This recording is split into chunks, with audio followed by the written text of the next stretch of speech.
Muito bem, chegamos então no capítulo 4 do nosso livro Os Parceiros Invisíveis.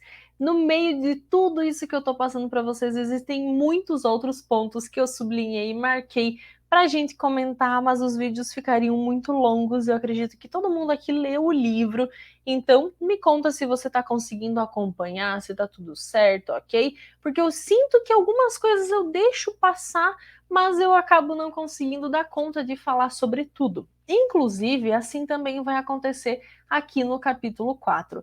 Esse capítulo 4, eu acho que vocês perceberam, quem já chegou lá, ele é muito diverso. Ele começa falando sobre casamento, aí ele vai um pouco mais adiante falando sobre o mundo masculino, depois do mundo masculino sobre a relação, essa dinâmica, né, do crescimento de um homem e de uma mulher, o amadurecimento.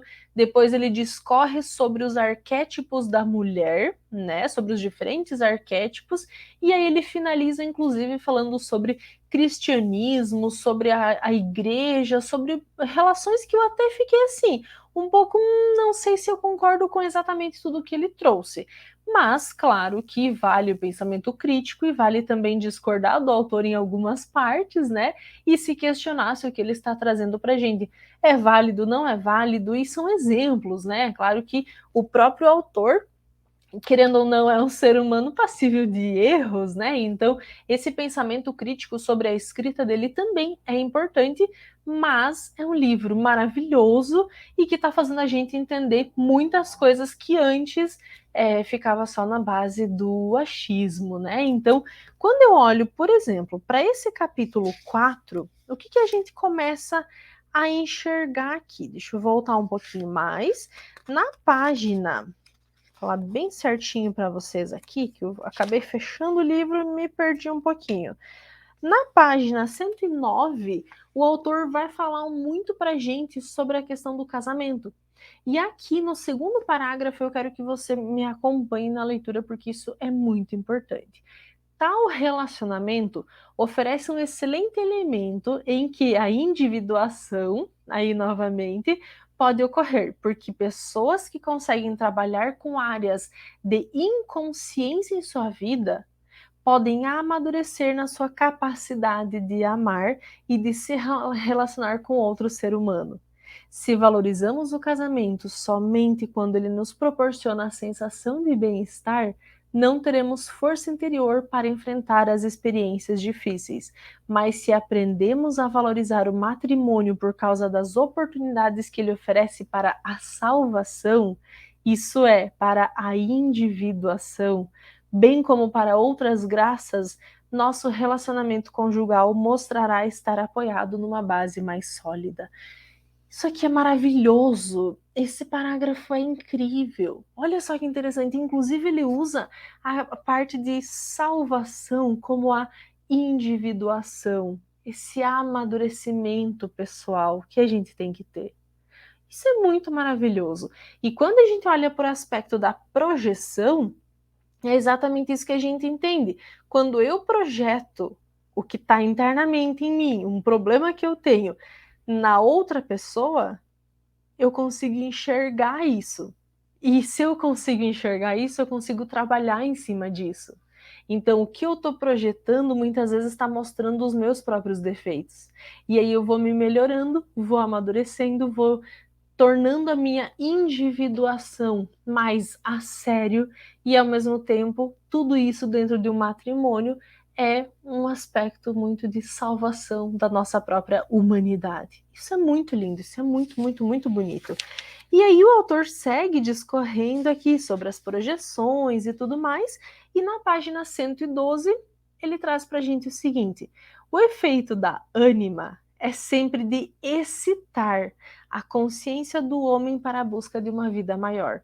Por que o homem ele tem a ânima dentro de si? Essa ânima que pode ter características demoníacas e trazer todos aqueles aspectos negativos. Porque ela está querendo mostrar para ele que existe algo mais a ser feito. Existe algo aí a ser trabalhado. Não dá para negar os sentimentos. Não dá para passar por cima de tudo isso. A ânima, ela é aquela que faz o homem se mover. E se ele não se move, ela se torna demoníaca, né? Ela se torna negativa, ele se torna aquele homem aborrecido, aquele homem passivo-agressivo. Então, se ele está assim, significa que alguma coisa vai ter que mudar. Alguma coisa está sinalizando para ele que existe algo mais, né? Existe uma busca aí para acontecer. E aí, na página 113, geralmente a verdade é que eles não querem passar por dificuldades emocionais de falar com suas mulheres sobre o dilema que estão enfrentando e sobre o que estão fazendo. Essa é a verdade, nós já falamos sobre isso. O homem não é movido pelo Eros, o homem é movido pelo Logos, e automaticamente ele tem dificuldade de expressar o que está sentindo, e assim a gente não consegue ter uma passada de inconsciente para o consciente no que se refere à ânima, né? Um pouquinho mais adiante, ele vai falar muito sobre a diferença da justiça feminina, da justiça masculina, no qual a justiça masculina é impessoal e objetiva. A justiça feminina é a justiça da natureza. Olha só que interessante isso. Enfim, ele discorre, não vamos entrar nesses aspectos, mas é muito, muito, muito legal falar sobre isso. E aí ele vai passando, ele vai trazer, inclusive, Fausto, que é outro clássico, achei bem legal ele citar clássicos no meio desse livro. E aí ele fala sobre a cultura cristã.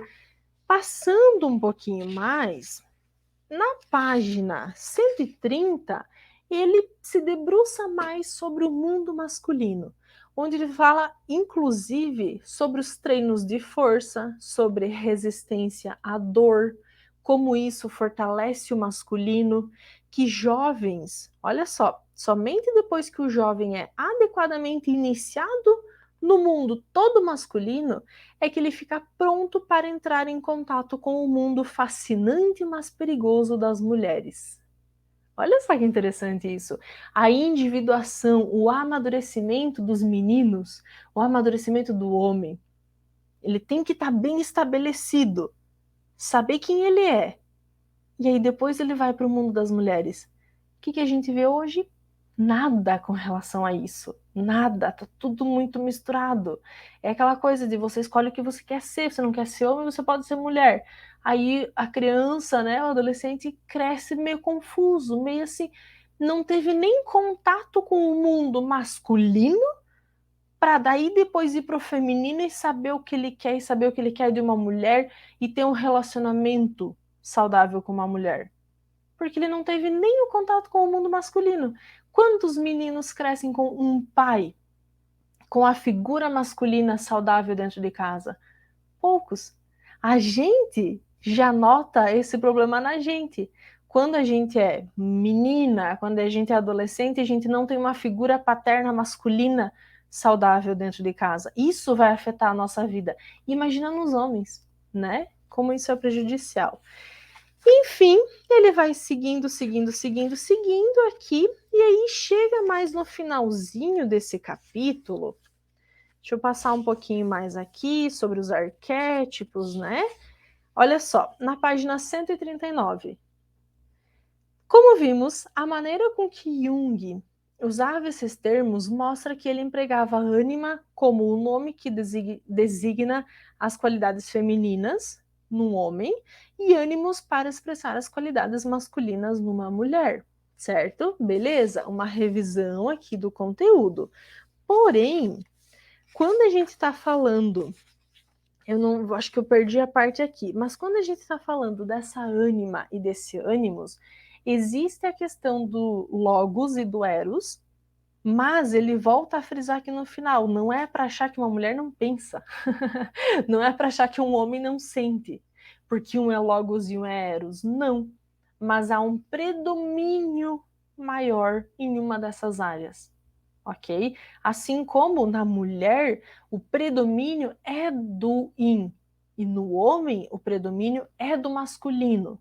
Mas o masculino tem aquela sementinha feminina, a ânima, e o feminino tem a sementinha masculina, o ânimos. Então, só para deixar claro, ele também faz essa revisão aqui, né? Ele mostra, e aí, enfim, ele fala muito, muito, muito dessa questão aqui da relação dos arquétipos da mulher, questão da Bíblia, questão da igreja e tudo mais, e no final, no apêndice do livro, ele vai trazer a imaginação ativa como um trabalho para desenvolver melhor a ânima e o ânimos. A imaginação ativa, imaginar uma voz, imaginar como se fosse uma pessoa separado, conversar com ela, tentar entender o que quer, né? Assim, falar, expressar, se questionar, imaginar que é uma outra pessoa. Então o homem, ele vai imaginar uma mulher, a mulher vai imaginar um homem. E aí vai começar a surgir perguntas, vai começar a surgir problematizações internas que talvez ajude a gente a amadurecer esse ânimos e essa ânima, e assim a gente consegue trazer esses dois mais amadurecidos para o nosso casamento, para o nosso relacionamento e conseguir trabalhar com eles nesse sentido. Então, os parceiros invisíveis, eu não estou falando do homem e da mulher, estou falando desse aspecto masculino e feminino que existe dentro de nós, tanto mulher quanto no homem, e eles se relacionam muitas vezes sem a gente se dar conta. Lá no mundo inconsciente, o que a gente precisa fazer é puxar esse relacionamento desses parceiros invisíveis para cima para que a gente entenda, opa, o meu marido tá explosivo, o meu marido tá agressivo, o meu marido tá aborrecido, ele tá fazendo piadinha, ele tá de mau gosto, assim, tá chato, porque talvez é a ânima dele que não tá bem estabelecida. O que eu posso fazer? E aí vem aquelas perguntas. Como é que eu posso estabelecer? Será que ele não tá assim porque o meu ânimos, o meu yang tá muito aumentado e tá brigando com ele? E aí o meu yang tá fazendo ele se tornar um homem fraco? E assim, sucessivamente, né? Então, são problematizações, são questões que vale a pena a gente pensar, a gente refletir. Nós estamos no início dessa caminhada. Se tudo isso ainda está muito confuso, fica tranquilo, a gente vai seguir aqui até o final do ano conversando mais sobre esses livros, lendo, discutindo.